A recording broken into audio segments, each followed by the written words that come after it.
Hello and welcome to the two-man power trip of wrestling. I am your host, JP John Paz. And with me today is a former six-time TNA Knockouts champion, a former TNA Knockouts Tag Team champion, and of course, a former Women of Honor World Champion, Angelina Love. Welcome to the two-man power trip. How you doing?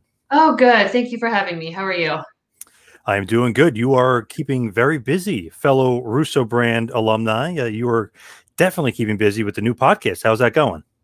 Oh, it's great. Like once Velvet and I started it, we were like, why didn't we do this like such a long time ago? We've literally been on the road and in each other's lives for like 14 years at this point, So we're like, why didn't we always talk? We have so much stuff to talk about. But, just everything being good timing and Vince hitting us up and, it was just so yeah, the beautiful podcast, we film it every Monday and then it gets dropped every Sunday. So we film Monday the week in advance and it's really fun. It's doing, as far as we know, it's doing really well so far. So Vince talked you into it. Yeah, he brought it up to us. He wanted to have us on the brand.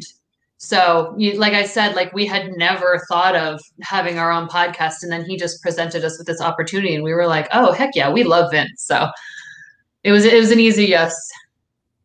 Great idea by him. I'm actually surprised, like you said, like it didn't come out sooner because you guys are naturals. Great stories. You guys got great stuff to tell. Yeah, but we're not tech savvy. So at the thought of like having to produce things or do a lot of editing and all that kind of stuff, like we are like, oh no, like computers and stuff, like no. So when Vince kind of told us like, we have people that just literally record it and everything else will be the thumbnails will be figured out, teasers will be done. We were like, oh, sold. That's easy. Record and let him and the Hameen Media Group and everybody else do their thing. You just do your thing and they'll do all the heavy lifting. There would literally not be a product if we had to edit it and produce anything by ourselves. With the podcast, like when you kind of first thought it up, what was like the idea? You're just literally going to say whatever? Did you want to have a structure to it, or what was the thought process? I mean, Velvet and I can just talk and probably have years of content just shooting the shit. And like we have so many stories and we have so many similar views on things in wrestling and outside of wrestling, world stuff. So yeah, it's just when we were thinking of a name of the podcast, us being the beautiful people, TBP, I was like, oh my God, it has to be the beautiful podcast. Like I just thought, I thought that I came up with like the greatest idea in the world. And I texted Velvet and, she had said that she had thought of that too, but she was like maybe kind of thinking about something else. And I was like, no. Like, I'm not trying to like take the reins here, but like, it has to be the beautiful podcast. We are the beautiful people, TBP. We can be the TBP on the TBP. Like, this is like the greatest thing ever. And she was like in love with it too. And she's like, yep, it has to be that. And I was like, whoo. So we felt pretty creative about that. When you go all the way back, like you said, 13 or 14 years ago, knowing Velvet, how did you guys get together? Is that Russo like scripting and saying like, oh, you guys would be good together? Or did something else come about with the Dutch, or how did you guys get together? No, it was our idea. We went to Vince with it. And then we all kind of created it together. So we had when I was in WWE developmental back in like, when would this have been? 2006, maybe? Velvet came in for a week tryout. So like we had done like a couple like Philly kind of based indies probably back in like 03, 04. And then when I was in WWE, she had come in for a week tryout. And then I think her and I were like one of the first two that were contacted for the Knockouts division when TNA was looking for like that giant new group of girls to come in. I think it was Kong and then the two of us. So we kind of knew each other a little bit from there. And like I had already known ODB and stuff like that too, Tracy Gale. But we were roomed together.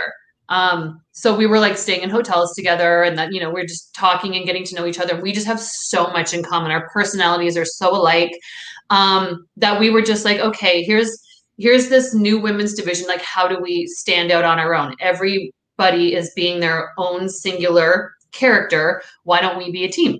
We'll do something different. We'll be our own little group or something. So that was kind of the thing that we wanted to do to set us apart from everybody else, being that there were so many new females introduced at the same time. When you like first meet her, I guess it would be Deep South or OVW?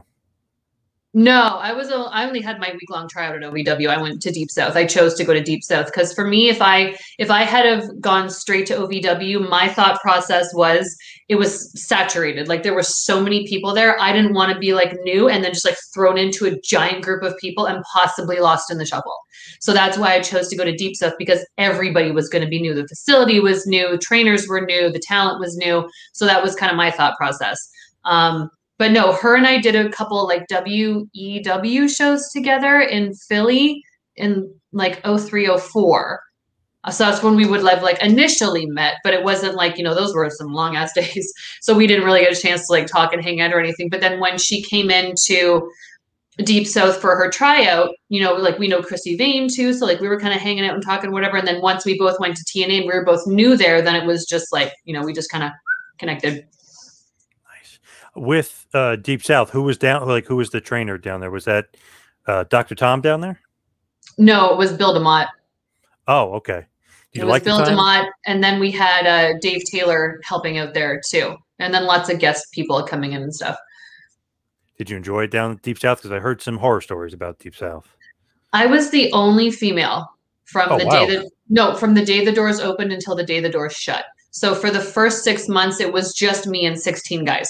So that's kind of where I learned my got to keep up with the guys, got to try to do better than the guys kind of attitude and mentality. And then, some girls kind of started trickling. And so it was just me and 16 guys for the first 6 months of that whole developmental system starting.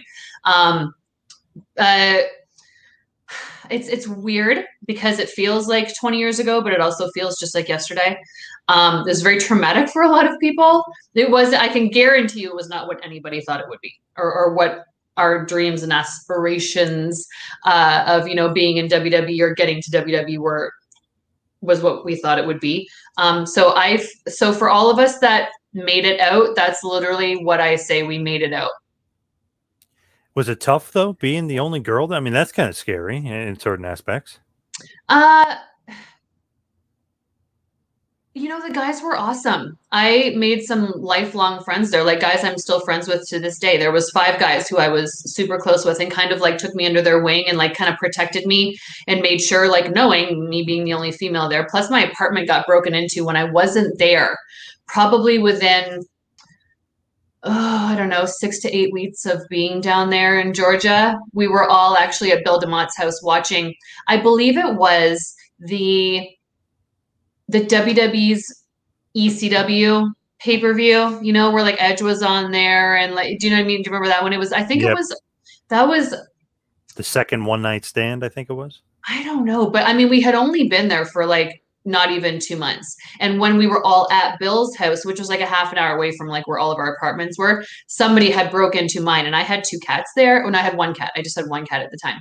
But we didn't have shit, when we first got down there. So they didn't do anything, but so then I ended up staying with Bill and his wife for a week while I moved out of that area and into like a little better area with better apartments and stuff like that. So it was pretty crazy. How was Bill? I mean, you hear some good stories about Bill, and then you hear some people complaining he's too tough. And he's got that old school, general or whatever, the corporal mentality of hard-nosed training. That's true. But I mean, like he was fine towards me. But it was just a weird experience and environment as a whole. There was really good times and then there was really bad times. There was tons of uncertain times.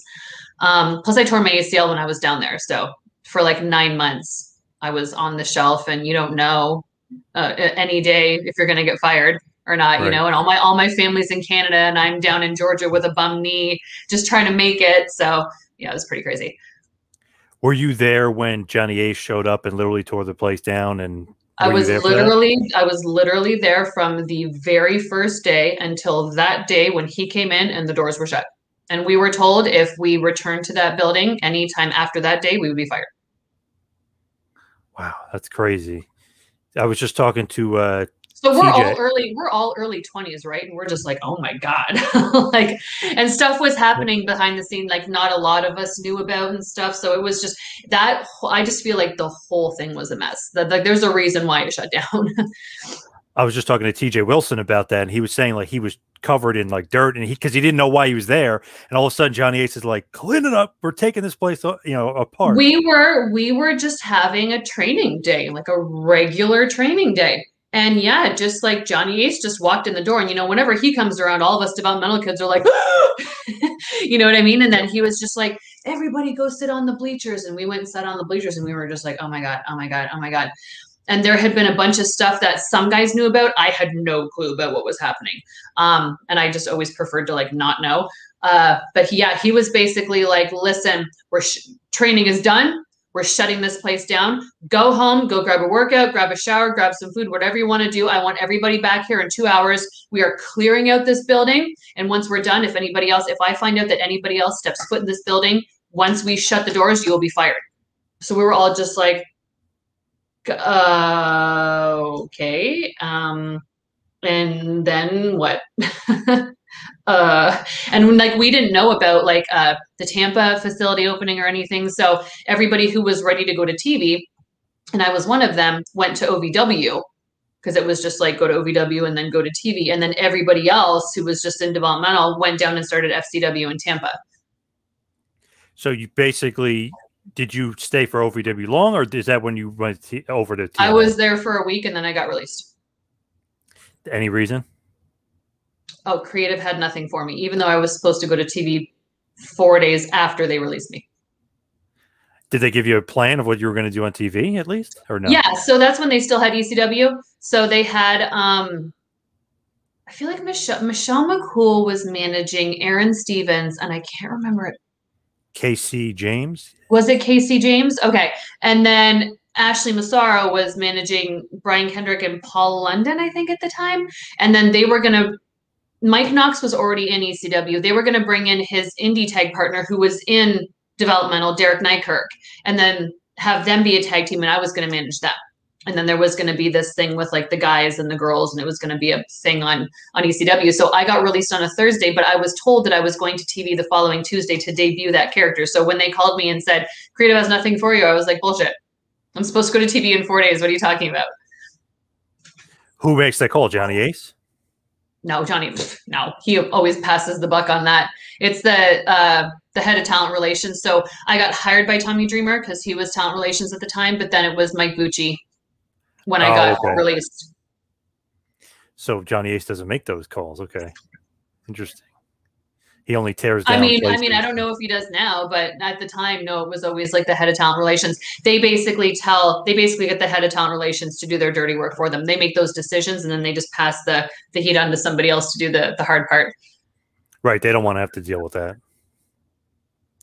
So when you go to TNA, obviously that's where you meet Velvet. It's funny, years before that, I remember you from the Embassy with Prince Nana and ROH for a brief period. I always think like very brief, like very brief, but it was like funny, like the way they were using you. Like he was like kind of like your step stool, and then he was trying to boss you around. I was his step stool. Yeah, that's what I mean. That's what I mean. Yes, yeah. Well, you know what? It worked for the time. I mean, like that could never fly in like today's society or in today's wrestling world, and like whatever.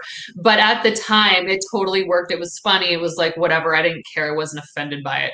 But yeah, so that was right before I got hired by WWE to go to developmental. So I had done a few Ring of Honor shows in like mid to late 2004. And then I was supposed to do like their Boxing Day show. Boxing Day is the day after Christmas in Canada. So they had a show December 26, 2004. But then I got called probably December 20th or something, 2004. And Dreamer told me. So then I had to go back to Canada to get my visa. And then I had to call Gabe at the time and let him know I couldn't do that after Christmas show because I just got hired. And he was totally cool. He's like, congratulations, that's great. Like, no problem at all. And yeah, that was it. You missed a good show. It was the final battle that 2004. You missed a good one. But anyway, as far as I've made it back. I've circled back, Ed. Yes, I was going to say, but 15 years later, I circled back, and I've done a final battle now. So. But I digress because it's been years later, and you did make a final battle appearance. So yeah, you made up for it. But just going back to TNA and getting in there with Velvet, that was the time period where, you kind of didn't really hear too much about women's wrestling as far as WB was doing, a lot of the bra and panty stuff and all that kind of stuff. It was a very bra and panties. Women were the pee break matches at that time. Yeah. Except according to Dutch Mantel, he kind of takes credit. I don't know if he should or if Russo should, but he was saying, let's get Gail Kim, let's get Awesome Kong, let's get all these women together. They could do so much more. What was it like backstage? Is Dutch correct, or is he taking too much credit? Well, I mean, a lot of people can take credit because it was a huge team effort. You know what I mean? Like Jeff Jarrett, you know, it was like a sink or swim idea. I don't even really know if he was like, yes, we have to have a females division, but it was wanted.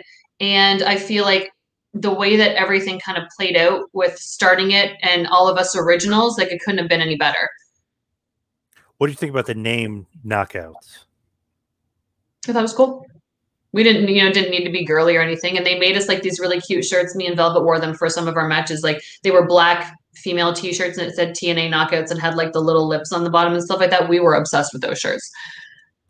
I liked it because it was so much different than when they were saying divas. Like it just had a whole different divas is so girly, right? But knockout is like tough, sexy, you know? So it's like, it's got kind of everything taken care of with that word.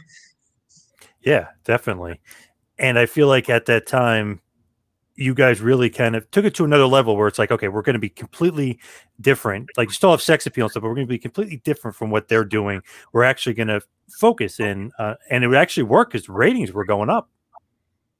Yeah, we were like the Knockouts consistently were getting the highest rated segments on the show. And this is a show with Kurt Angle, Christian, Samoa Joe, AJ Styles, Beer Money. You know what I mean? Like, so for us, that was like, and I think obviously for like TNA and our superiors in the office, they were like, we got to run with this. Like, this is working. This is what people want to see, which is why Vince was so good at making sure the girls were littered all over the show. Like, I mean, he had no problem figuring out ways to be able to put 10 to 14 girls on a show when some people later on could barely figure out a way to put 2 girls on a show.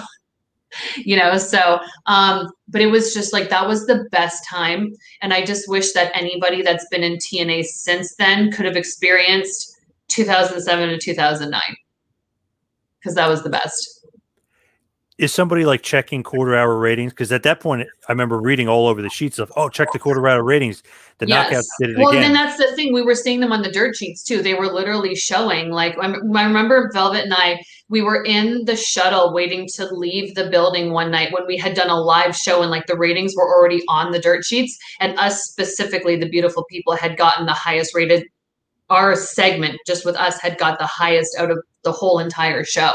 And we were just like, what is life right now? This is crazy. But yeah, so they were constantly checking ratings because we were on Spike TV where we're being some pretty good competition, you know? So we had just, this was probably like a couple months ago, some kid on Twitter, and a lot of us jumped on it because it kind of got thrown to us, was like, responding to something saying like, oh, the Knockouts never got ratings. So everybody was like, the Knockout, what are you talking about, dude? Like, we were there.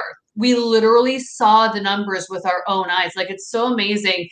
People who are not backstage, who are not there, who think they know everything and can just go on social media and be like, nah, the girls never did shit. It's like, dude, what are you talking? Where do you even come up with that? It's crazy. Feel like some of those people on Twitter do not look at actual information. You know what I mean? They'll just make it up in their head like, that sounds good. Well, you know what? It's also people who probably have only got into wrestling in the last 5 to 7 years, didn't even watch the Knockouts at the time, weren't even watching TNA at its peak when we were on Spike TV, and the Ultimate Fighter was on after us. You know? So yep. Quite a lead-in. Yeah. I feel like a lot of the fans today are completely clueless. I mean, this might be, no offense to some of the fan base, but some of the fan base out there just doesn't, I don't know if I'll follow the business. I don't know why they watch. It's a strange, weird fan base. Like when I try to give people the benefit of the doubt, because it's like maybe they were 7 years old in 2007, you know what I mean? And now, and for me, when I first started watching wrestling, it was like WWF everything. Same with Velvet. It was like WWF everything. So I feel like maybe even for these kids too, growing up today, who are like super WWE obsessed, maybe that's all they really know, even though there's other things. Like we still had WCW to watch too. And I was like, meh. I did start watching it, but that's because I just wanted more wrestling. But WWF was still like my number one, you know? So, but TNA now is not what it was back then either. So. maybe they're thinking current day knockouts or something, something to that effect. Yeah, maybe, but I think they just don't know. Like if they were,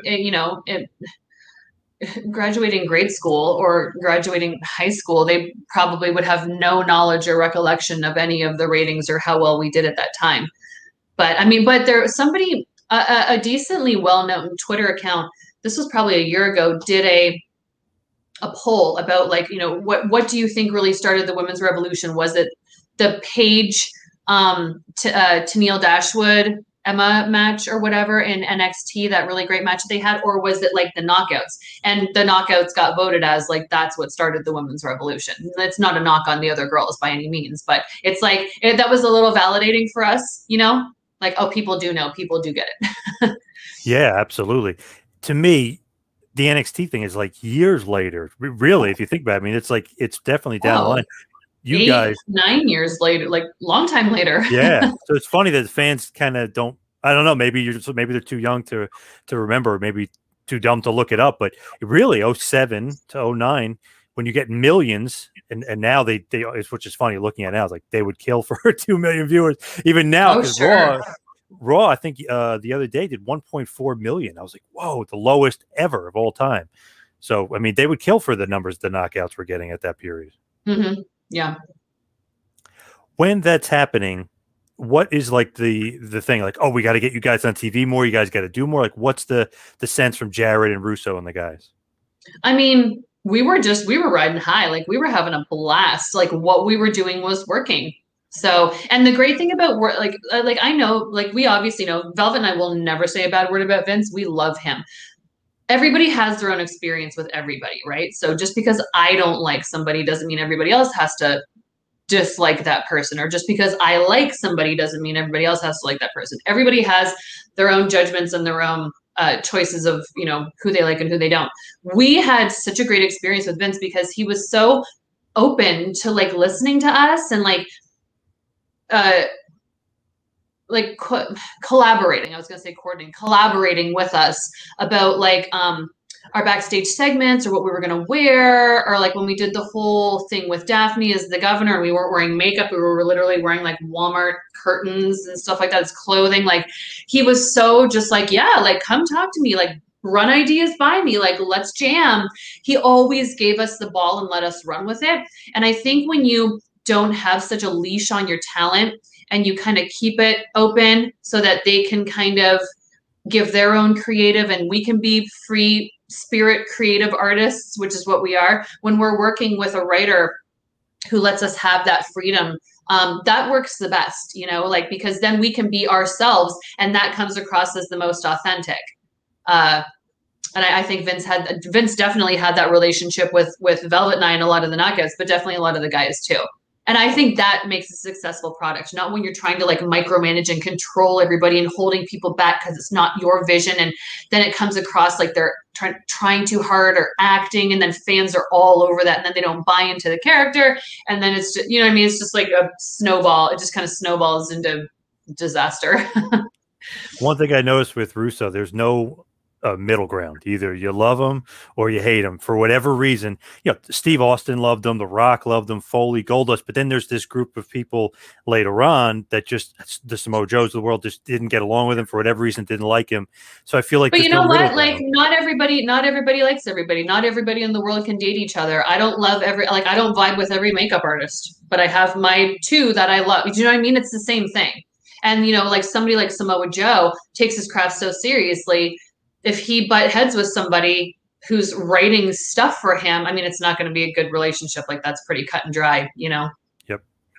But it's interesting with Russo. Like I always like kind of laugh because like, well, the Rock likes him. He kind of did a little bit of something in the business, kind of, sort of, yeah. Yeah, like Steve Austin. Remember that guy? Yeah, he kind of liked it. And Foley and him and Goldust, they would say. And the Rock.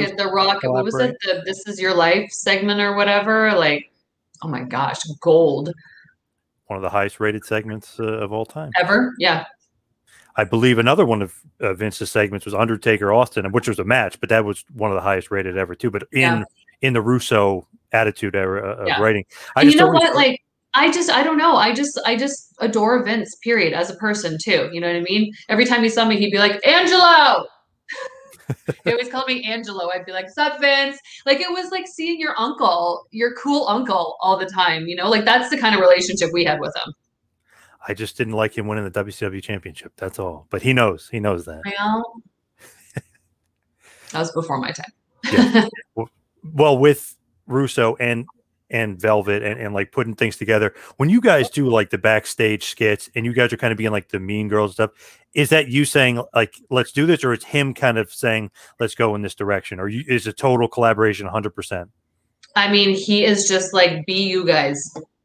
You guys know how to be you guys. So at that time, there was a very short list of the roster that were getting like the scripts, like what we were going to be doing at TV, like a couple days beforehand, which was great because I always knew exactly what to pack. So I never had some, you know, I didn't ever have to pack half my closet just to go to TV because I never knew what I was doing. So, but we would get like, if we were doing like our backstage segments and our thrones with like Kip or whatever, you know, and Lauren, who was the interviewer, we could kind of like, that would all be written out, but we would change a lot of it. And Vince, like Tal and I were like one take wonders. So like we could get backstage segments done so easily because her and I would just bip, bip, bip, bip, bip. We already know how to be our attitude. We feed off each other so well. We could literally do it in one thing and Vince would be like, great, my one take wonders. Awesome. Love you girls. And it's like on to the next thing because TV days are so busy. But there were some times where we would see stuff that would be written and it's like, we just wouldn't say that. You know what I mean? We wouldn't say those words necessarily.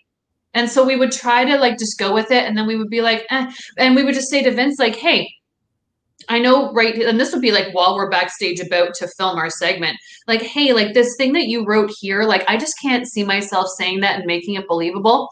Could I maybe change this and say this? And Vince would be like, oh yeah, that's fine. Like just get the bullet points across. Make sure you mention the pay-per-view, what day it is, what time it is, who you're wrestling, and then fill in the blanks around it, but just get all this general stuff over. And then that just opens up, right? For like us to just be able to make it our own and make it believable, which is what why everybody thought we were so believable as like the Princess Mean Girls. I love that though, because you know, you always hear today WWE like, oh, it's a script, they're reading a script. But if you say your character, and you're so controlled. Yeah, it's like I would never say that, right? I mean, that's like so many people. Well, and that's like when I do seminars and stuff like that, or when people are having difficulties like figuring out their character or how to cut promos that don't sound too acted. I'm like, you have to feel what you're doing. Like Velvet and I, like I'm a terrible baby face. I'm the worst, like clap for me. Like, you know, like that happy, like cheerleader stuff is just not me naturally. I am more of a silly, sarcastic kind of person.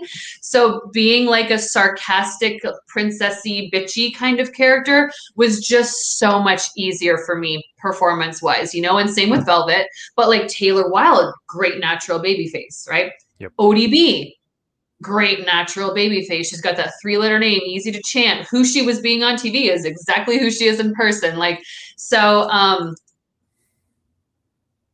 yeah, that was the easiest for us. And like I said, when I go to seminars and try to help people with promos and stuff, they'll be like, well, you know, I'm a baby face, but I really want to be a heel. But this indie promoter that I work for, like really wants me to be this way. And I'm like, I get it, but you know, maybe have a talk with that promoter and be like, listen, like you want me to be your top person. I need to come across as authentic and believable as possible. I don't feel this. Can we try something else?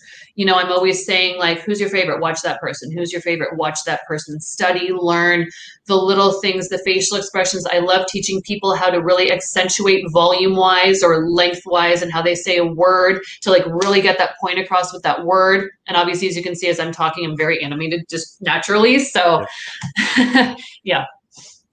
They like watching the Roddy Piper documentary. I was just talking to Dusty Rhodes' old assistant back in the day, and he was saying like it's funny, like you think it's natural, but they'd write stuff down to themselves. They like get it in their self, like how exactly they would say it, and then they would just start talking and naturally saying it rather than writing it down like a script, because then you become a robot. You got to be right, because then you're trying to remember word for word exactly what was written down, and then it can come across like you're reading a prompter or you're like a robot.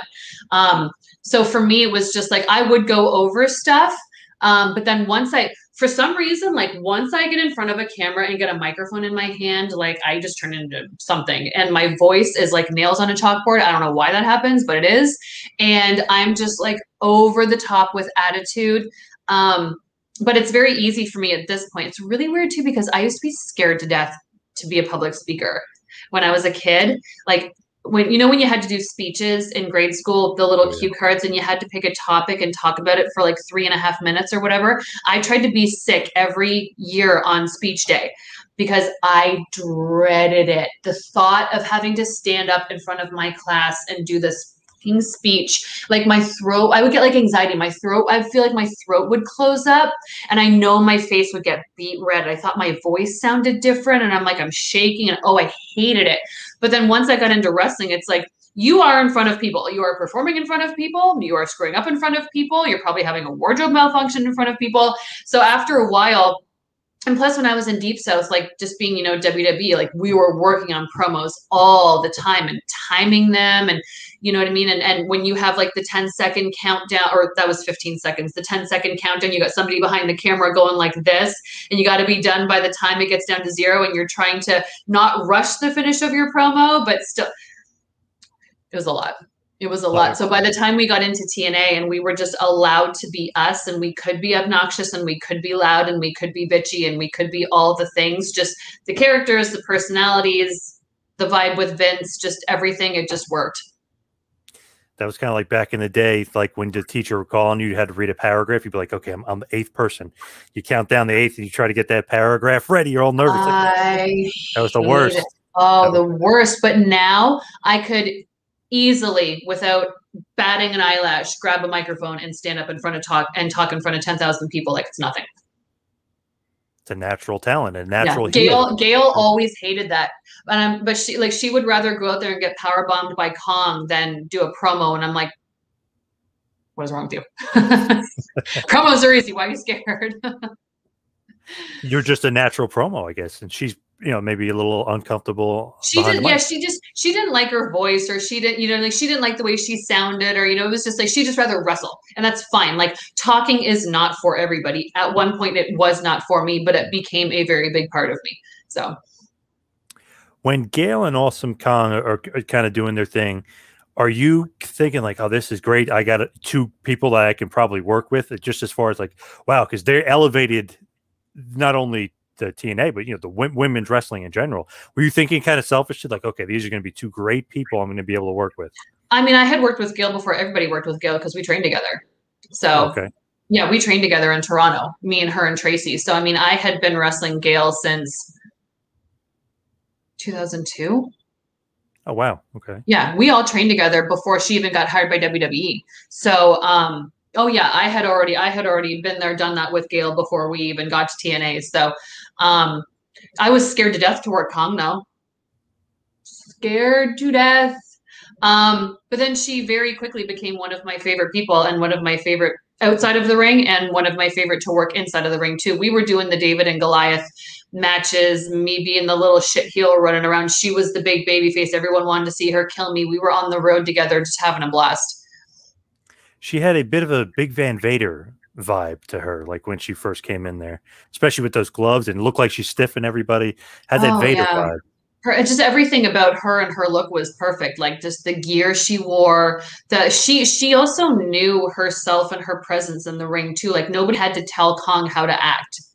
You know, it was just, and that was just, it was just one of the so many cool things about the Knockouts division. Like nobody had to tell me in Velvet how to act.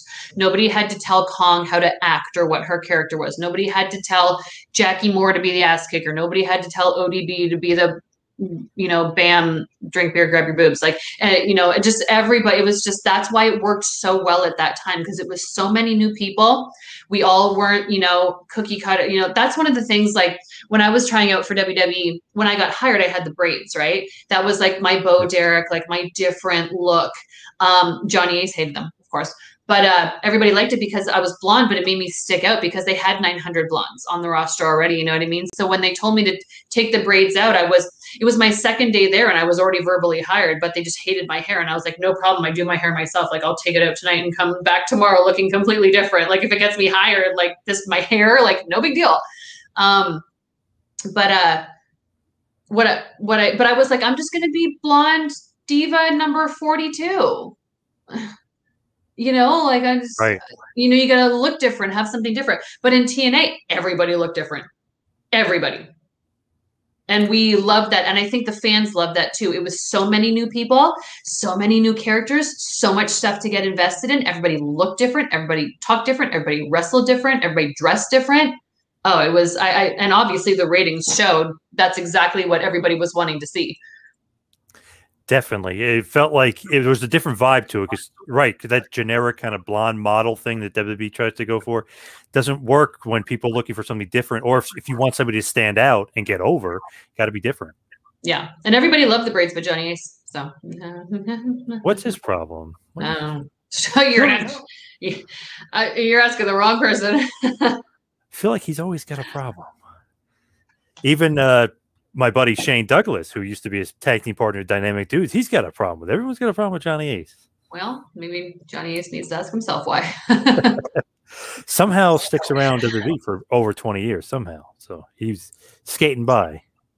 Yeah, he is. So when you first win the TNA Women's Knockout Championship, I think it was a three-way. I think it was Lockdown 09 with Kong and Taylor Wilde. Does that mean more to you? Because as a fan, you're like, oh, there's a huge moment. But to you, the wrestler, what does it mean? Did you watch the match?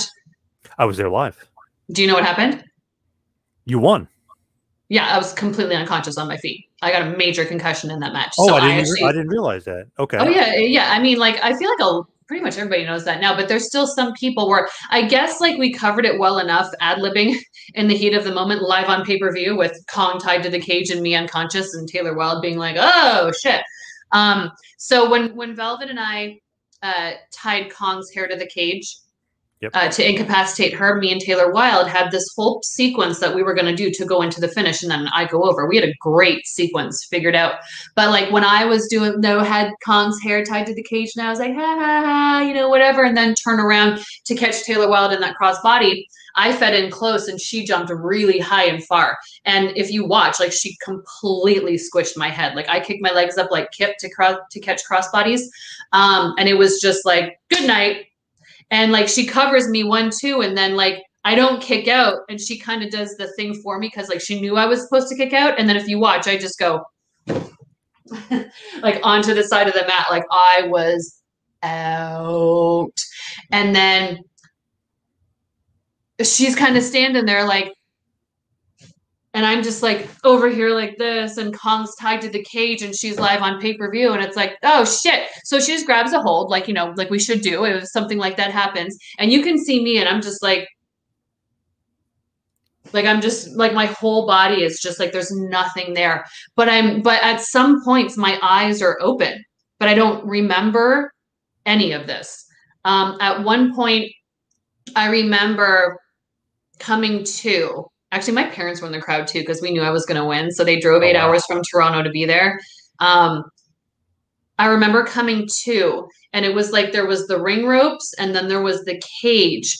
And I just remember kind of like opening my eyes and looking out into the crowd, and everybody was vibrating.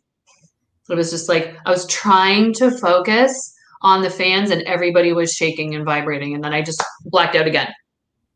And then I came to right when, so Rudy, our ref, was getting a whole bunch of shit screamed in his ear at that point about like what to do with the finish. Like, I think they knew I was out.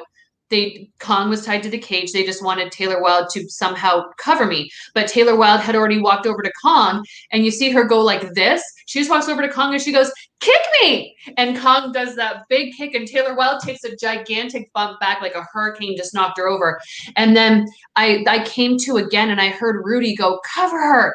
And I didn't know if that meant somebody was coming to cover me because I didn't know where I was, but I saw Taylor Wilde laying there. And if you watch, Rudy gives me like the littlest shove, littlest shove.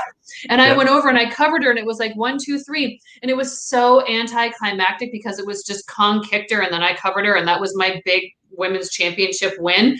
So the crowd, like a lot of people were happy because it was like, oh shit, like Angelina Love won, the beautiful people. And then some people were like, that was it, huh? That was it, huh?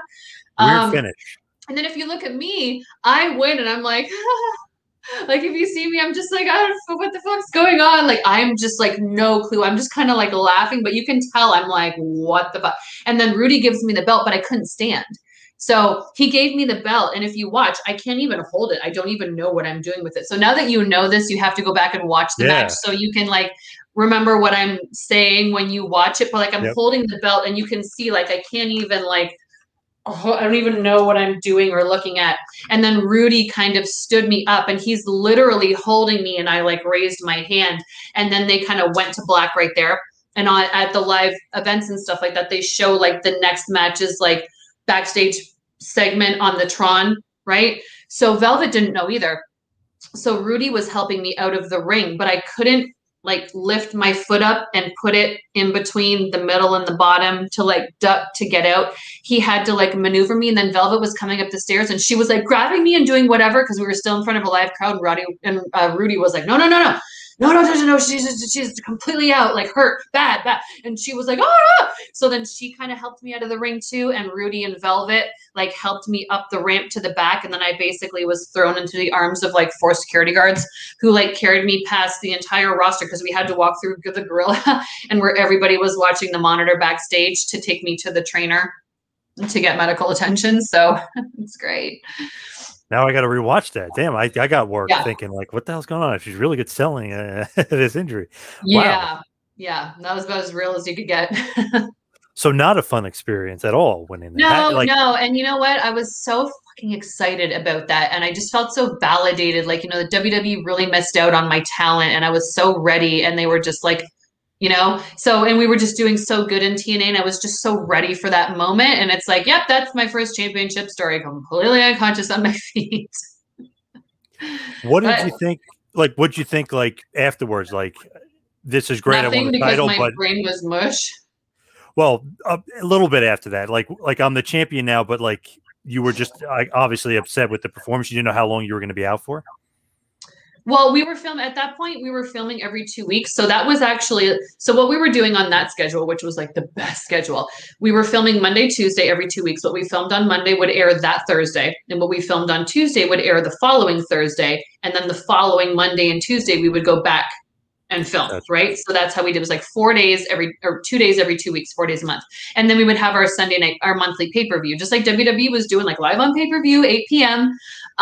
So that's what that was. That was the start of a 3-day loop, because then we were flying to Orlando Monday morning and doing TV Monday, Tuesday. So when I got to the back after seeing the trainer and getting back into the locker room, I needed to text my parents and tell them like I was hurt, right? But at that time, it was like 2009, I had like a flip phone. Mm-hmm. You know, you got to press 1 3 times to get the C and all that kind of stuff. And like, that was not happening with me, the brain to the thumbs and the numbers of how much. So I had to give my phone to Velvet and I was like, can you just like either text or call my mom and just let her know that I'm hurt? I got a concussion, but I'm okay, but just let them know, because they were going to spend the night. I was going to take them out, all that kind of stuff. So it was like, I didn't know if I was going to be able to fly. Like they told me like it was safe, but I was like, are you sure it's okay to fly? Like 8 hours after getting a major concussion. I didn't sleep at all that night. I had to get woken up every half hour.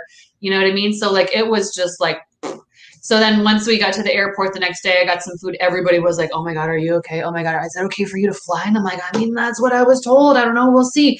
But they wanted us to throw this big, ridiculous, beautiful people-esque, you know, a championship victory party with Madison and Velvet, and then just and they wanted like the blow horns and noisemakers, and I was like, Vince, I'm like, the sound of my own voice is giving me the biggest headache right now. Like I can't scream, I can't talk loud, I can't have people blowing horns in my ears. My brain's gonna explode. But we still ended up doing it. Like it was just, I think Madison and Velvet, because I couldn't blow into anything. Like my head was just a mess.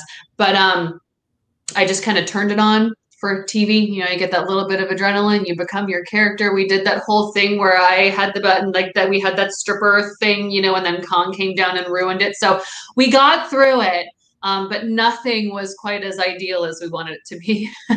Kind of ruining your title reign here. You know, it didn't ruin it. I mean, it's a great story, right? But it was it just wasn't as smooth as we had wanted it to be. But my title reign was fine because I had 2 weeks to be in between that. And then, so I had some healing time the 2 weeks after. And then when we went back to TV was when we did the really awesome Kong, Angelina Love contract signing with Jim Cornette for her rematch for the next pay-per-view.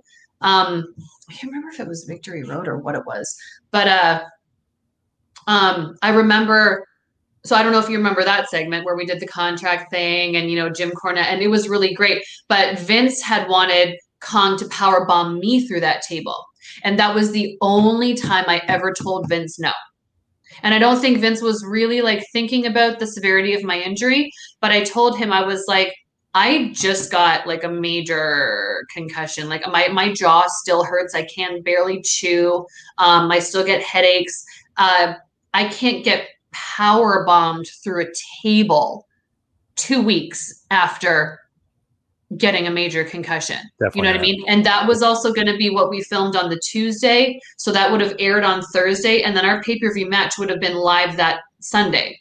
So like, and I said to Vince, I was like, so also like, what am I, Superwoman? Like I got powerbombed through a table by Kong on Thursday, but then I'm good to go and wrestle a championship match on Sunday 2 nights later. Like, and he understood that. And I said, listen, Vince, I don't ever tell you no, but for my own health and safety, I have to tell you no. Like I'll do the whole segment, but I cannot have Kong powerbomb me through that table. What if I hit my head again? Yep.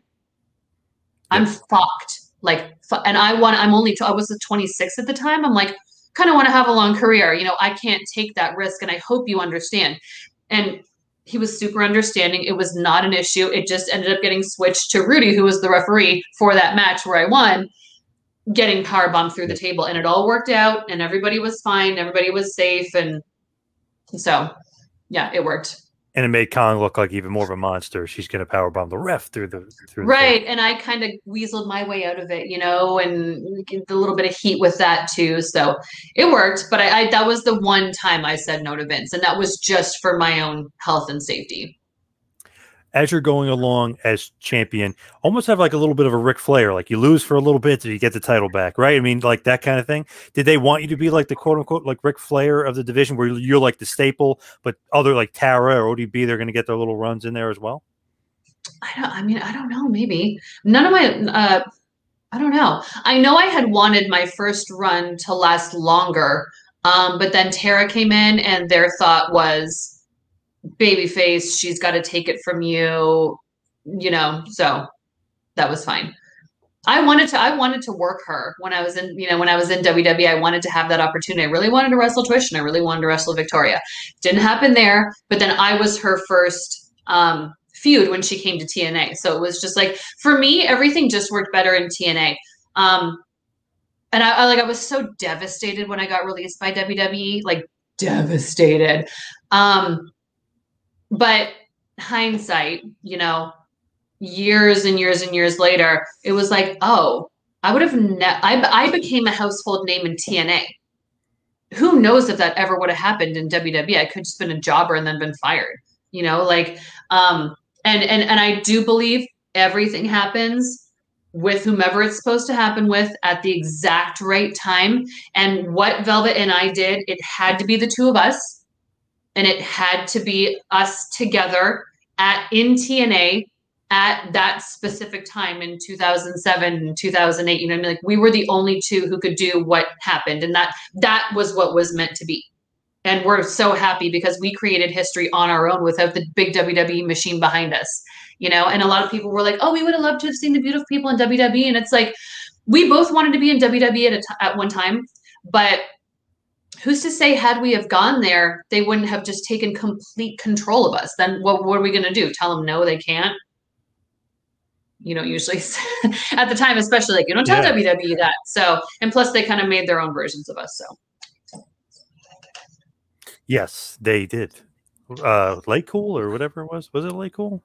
What was the ripoff version? I don't remember, but it's interesting because at that time too, they weren't really giving the women any sort of push. Like you said, you would have been a manager in a tag team, and like, yeah, who knows? It wouldn't have gotten over, or possibly wouldn't have gotten over. But just that time period, WWE with the women, they weren't pushing them at all. Yeah, and I feel that they realized, like, shit, you know, TNA's ratings were like really starting to knock on their back door, you know, and a lot of how well how good of the ratings that we were getting was from the women.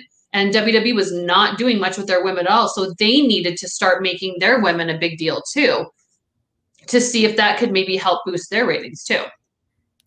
Just always seems like something they do natural, like, hey, the NWO, this attitude kind of thing is really working. And then all of a sudden they start doing attitude. You know what I mean? They always kind of have to do that, but they must. So when we were in developmental, there was a few times where like the writers would come down, and then, you know, all of us, it was like being in freaking school again. We'd go out and buy binders, you know, we would have like a cover page, like we would have like this professional presentation about like what we wanted our character to be and what storylines we came up with and who was already on TV that we could see ourselves being written into working with and blah, blah, blah, blah, blah. And we were always told, come up with 80% of the idea, give it to creative, let creative put their 20% on it, and then it just becomes their idea.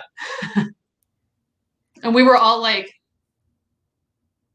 what?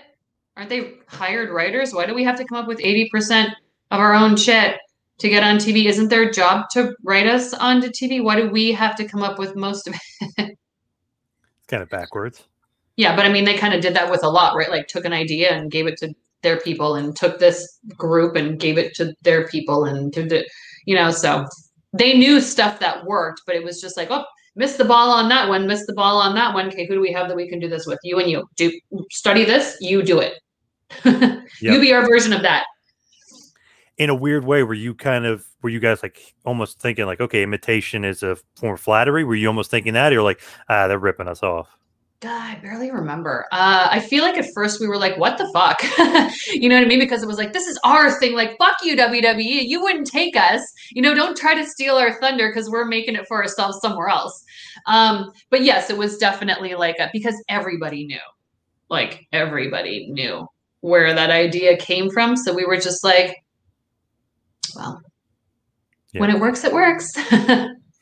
Now, we're talking like positive stuff here, but also want to mention Dixie, because I know sometimes in the Patreon, you guys go a little bit off and you guys weren't big fans of Dixie, I think. Are you a patron of ours? I am not, but I am a part of the Russo brand. So I am privy to some stuff, some information. I'm pretty sure we've talked about Dixie on the podcast too, not just the Patreon. Right. So, yeah. Not a fan? No. Is that any specific reason? Or is she not good for the position? And is she not well? I don't think you can find one person who thought Dixie was good in her position. At first, I was actually kind of intimidated because I was like, oh, wow, a female boss. Like Stephanie McMahon, I was always so intimidated by her, right? And then it's like, oh, the president of like TNA is a female. And it's, you know, we just all wanted to be in good with her, right? And she was really sweet at first, but then it was like, once other people came in and once she started for some reason thinking who the fuck she was and she needed to be all over the show. And she at first, when we first got there, we loved the environment and working for her because it was like, she was always like, how's your family? She was always asking how people's boyfriends were and how stuff was at home and always asking the guys how are your kids and stuff like that. Like at first it seemed like, oh wow, like she really cares. Like about not business stuff too, like that home family stuff. Like that's really nice to want to know. And we're not like just employees, but then it was like, oh my God. Then she had to be on every segment. Then we were getting kicked out of the makeup chair because it was, oh, Dixie had to get her makeup done, 800 times. But it's like, we have matches and we have backstage segments and we really need to be done too. And we start doing it ourselves because it was like, oh, Dixie is doing. And she was just like, such bad bit drunk backstage, like at pay-per-views. And it was just like, we just really quickly realized that it was like mommy and daddy just wanted to give their daughter something to do and some money to go do it with. And then she really just thought the show was based around her. And she had a lot of people whispering bad decisions in her ear. And then all of a sudden it was just, she started treating everybody like shit. Like, we were just like her plebeians, you know what I mean? We were just like so beneath her and below her. And it was just like, she wanted her own reality show and like all this kind of stuff. It just became way too much. She screwed up our Spike TV deal too. Spike TV was going to re-sign TNA to like another couple-year contract. And she asked for absurd money. And they were just like, no, here's your offer. Take it or leave it. And she was like, oh my God. And then just kind of came back and they were like, no, take it or leave it. And then she was like, oh, and she just, it was a fucking disaster. And then Spike TV was like, fuck it. We're done. Never mind. And then she was like, oh, no, wait. Oh, no, wait. No, that's totally fine. And then they were like, nope, over you. And then and then when we all found out that we were not going to be on Spike TV anymore, oh my God, like the whole roster, we were just like, oh, are we all going to get fired? Are we done? Oh my God, how am I going to pay how are you going to feed your children? Oh, it was like we went from like the ultimate high to the ultimate low. And it's all because of Dixie. That was a huge loss. I mean, that Spike TV deal was great. And a lot of people blamed Russo for it, which was crazy because he was a consultant and supposedly he sent an email to somebody. But the truth came out from that reporter that it was really Dixie. Like you said, like it was her fault why the deal was screwed up. But that was huge. I'm sure the reporter was backstage and knew exactly what was going on too. Well, I guess Russo by accident emailed him, which was a whole nother story for a whole nother day. But as far as Dixie screwing it up, obviously where you're at now, it's way away from Impact and all that nonsense in Ring of Honor in ROH. How's it going there? I mean, obviously you got the feud with Quinn McKay, you got the Allure with Mandy Leon. What are you thinking about ROH right now? Back and better than ever? It's really fun. And like I said, I just love the whole like complete circle back. You know what I mean? Like 2004 and now all of a sudden in 2019 I'm back there. What's really cool about Ring of Honor is it's like the ECW of back in the day, but right now, you know what I mean? Where it was like you got WWF, you got WCW, and then it was like this little ECW thing with like this different roster that maybe not everybody knows because it's not WWE. You know what I mean? Yep. Yep. So when being in the business for as long as I have, it'll be 21 years in August. You pretty much like have met everybody at some point or done signings or worked with somebody at some point or done a tour or whatever. There were so many people in ROH that I didn't know and I hadn't met. And I was really excited to be with like a whole new bunch of people that I had never met before. And I just knew like, you know, Ring of Honor has such an aura of just like 100% effort all the time. Different, like, you know, they got their pure, they've got their violence, they've got their females, they've got their tags. Just, I don't know. It's just Ring of Honor is such a different vibe, which is what you need in wrestling when so much of everything can be so the same and then everyone just gets bored with it. You have to have like that one thing that's different, you know? And I feel like that's Ring of Honor. So I loved that. And you know, like Jay Lethal was there. Like we did know, you know, some people that were there. So it was just really nice. And plus we got to debut at Madison Square Garden. So like we had our bucket list garden moment, you know, which we're so thankful for. And yeah, it has been a really nice work environment. I get like that. I had just posted this on my Twitter, like maybe a month or 6 weeks ago after we had done one of our tapings.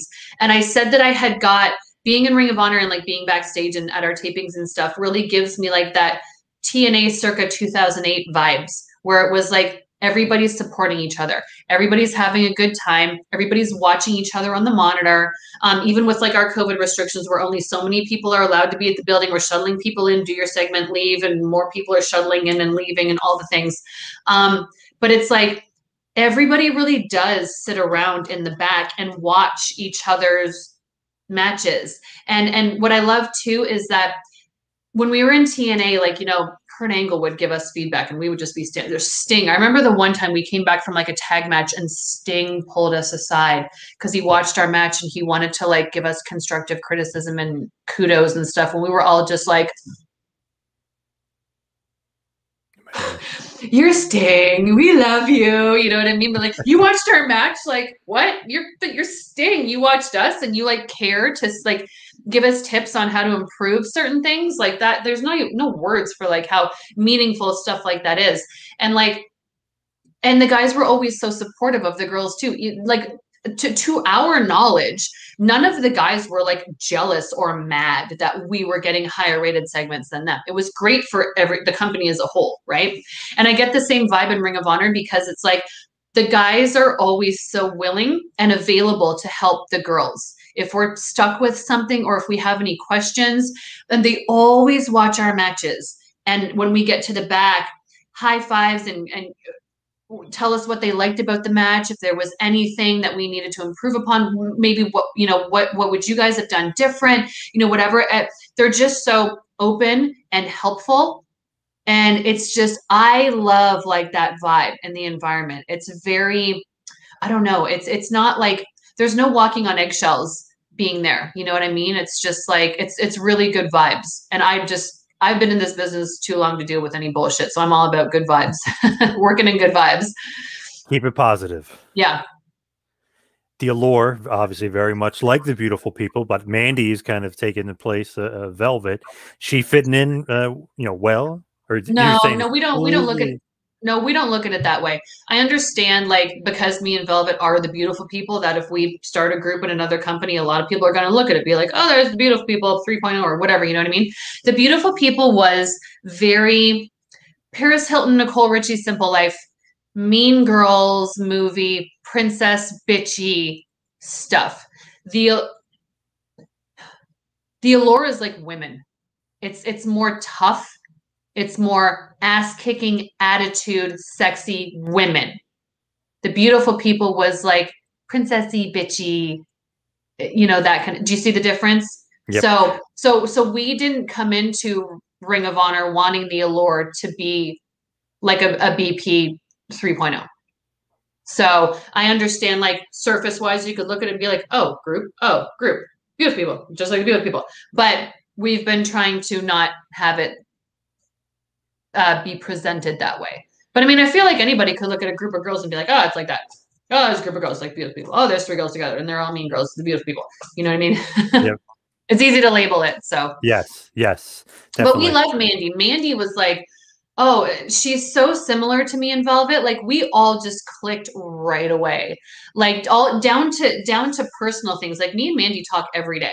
Like, we're actually friends outside of work. Like, it's very easy to be friendly with people at work, but once you go home, if you maintain a relationship with people like daily, that's a way different story. You know what I mean? That's something that's more meaningful.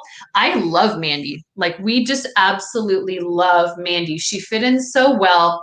She's so gorgeous. She's so exotic looking. And she's just like, her and I both like to burn sage, and we like crystals, and we talk about astrology and conspiracy theories and stuff like that. So, like, we're friends, period, like, outside of work, so that makes work even easier. Nice. Now, speaking of Russo, he just called me. He must have heard us talking about you. So his ears were talking about him. Yeah, his ears ringing. But it is great. You and Mandy in ROH work together.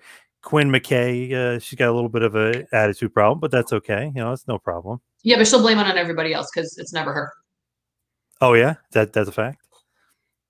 Well, yeah, that was my whole Age of Entitlement, right? Which was basically like what my whole spiel was before they showed the match, and why I had no problem having a match with her, because it's like the amount of time that I've spent in the business, the amount of people that I've seen that just have accomplished nothing and have been in the business for 2 minutes, who are like, where's my stuff? Where's my championship match? Why aren't I the star of the show? And it's like, what have you done to earn that? Right. Like, where does this attitude come from that you just like walk into the wrestling world and you think you're out everything? Like, what? Like, nobody's teaching like etiquette and respect anymore. And like, I guess I'm old school. I mean, like, I guess etiquette and respect is like old school mentality now. I don't know. Yep. But yeah, to be like I said, like, when you're a new person coming into the company and you've got a lot of, championships in places that you've worked, and you've got some steam behind your name, there's going to, in a locker room full of women, there's going to be like at least one person who's going to be like, kind of catty about it. But like I said in my promo before the match, I didn't think that the one person that would have the biggest problem would be the freaking backstage interviewer. Like, what? You are not even a wrestler. Like, what are you even talking at? What are you even doing? So to me, who's just like, take no shit, I'm just like, like what? So yeah, and I don't, I mean, like that attitude, maybe she's gotten away with it and many other people like her, maybe they've gotten away with it elsewhere, but like you bring that to me and you've crossed a line. You don't get away with it with me. No, no, because people leading the future of the business, like that's going to drive it right into the ground. So hey, I'm with you. I agree with you wholeheartedly right there. But as we head for the finish, head towards the wind down, just give everybody kind of the rundown of what they're going to get when they listen to Beautiful Podcast and obviously the Patreon. oh yeah, so like we just kind of shoot the shit. You know, we'll have a little drinky poo, a little Jose. I like, you know, my little Jose tequila, and Velvet will have her what did she have? Patron the other day. But you know, it's just we talk about everything. Like we talk about relationship stuff, we talk about the jab, we'll talk about like the pandemic, and we'll talk about wrestling road stories. We talked about, just what we said, like stuff with Quinn, the age of entitlement, like how has this become such a thing in wrestling these days. Like we'll drop some names, like we just, and plus we're ridiculous, right? So we're just like, her and I have this thing where like we'll just show up one day, we'll both be wearing the same shirt and we'll be like, really? Won't be planned, it'll just happen, you know what I mean? Or we'll say the same thing at the same time, or we'll have the same idea, we'll blurt it out at the same time, and then we're like, get out of my head, shut up. So it's just like we're just kind of like we're funny to watch, you know, and we have really good insight on a lot of things with our beliefs and our feelings on things. And you know, when she was trying to get into WWE, that was a good story. When I was in WWE, and like everything that happened with my release, you know, that's good stories. So there's lots of stuff we do, and we take fan questions too. Like, what do you want to hear us talk about on the podcast? Like tweet us or like DM us on Instagram or whatever. Like we're down to take like fan questions and answer some questions with our own opinions and perspectives too. So we pretty much like put everything out on the table. There's not really anything that we don't talk about yet. Anyways. You know, it's so funny. You mentioned before, and I'm just thinking, you said you were 26 at the time. So I was like, wait a second, how is that? Like, I always thought you were, oh, that's crazy. I'm just now thinking, I was like, oh, just, you seem like younger. You know what I mean? So, like, which is a good thing, I guess. But yeah, I guess which is a good thing. But I was just first realized, I was like, wait, 26? That I would have thought younger. But yeah, that's great. I turned 40 in September. Wow. And Velvet is the same age? Today. Okay. Today's her 40th birthday. Wow. Oh my God. Okay. June 2nd. So she's 3 months older than me. Wow, because I'm almost 39, so I'm thinking you guys are like younger than me. I'm thinking like, oh, well, thank you. That's how we want to look, and that's why we do maintenance. But yeah, no, I started my first show I ever did was August 18th, 2000, and it was a month before I turned 19. So I got hired by WWE when I was 23, and I got released when I was 25. And then I started with TNA literally like the second I turned 26, because I think we debuted in September 2007, and my birthday is September 13th. So like I just turned 26 when we started, and Velvet was 26 because her birthday's in June. So yeah. Keeping up with the gimmick of the beautiful people, for sure. That's great. I'm also a medical esthetician, so I do a lot of like skincare stuff and my own DIY stuff at home, and I work at a spa and stuff like that. So nice. I've always been into the beauty thing, like ever since I was a kid, but I never wanted to be anything but a wrestler. But once I got pregnant, I was like, maybe I should start looking at that. What else can I do outside of wrestling thing? Because right now I can't wrestle. So I went to esthetician school, which is like a trade school, and did my 750 hours and got licensed to be a esthetician. So, nice. Which is like working in skincare, pretty much, doing lasers and all kinds of body and face stuff. So you got to be prepared for the outside of the wrestling stuff. That's good. Yeah. Now, please give us all the plugs, your Twitter and everything else you got. Yes. So I have a Facebook, but it's private. So sorry. My Twitter is @actualalove. My Instagram is alove4life222. I just got on Cameo as well. Nice. Velvet was reminding me every week to get on it.